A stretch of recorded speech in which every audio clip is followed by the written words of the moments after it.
জলপাইগুড়ির বন্যা দুর্গতদের পাশে আসাম সরকার ত্রাণ সামগ্রী বিতরণ করল বিজেপি।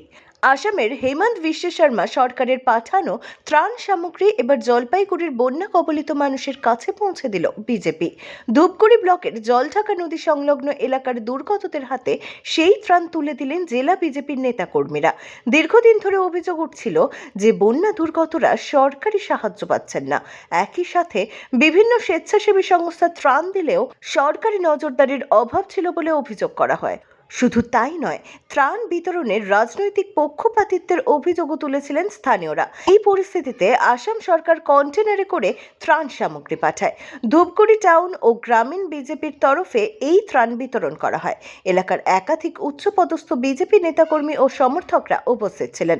বিজেপির দাবি, পরিস্থিতি স্বাভাবিক না হওয়া পর্যন্ত তারা বন্যা দুর্গতদের পাশে থাকবে।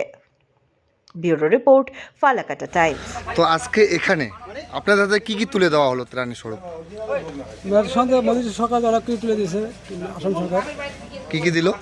এদের ডাল আছে, মুসুরি একটা কলি আছে, তারপরে চাল আছে, তারপরে কাপড় আছে, টাং আছে, অনেক জিনিস দিয়েছে। এই ত্রাণটা আপনাদের কতটা কাজে লাগবে? আমাদের এই টাংটা অনেকটা কাজে দেবে, বহুত অনেকটা কাজে লাগবে, বলা মুশকিল।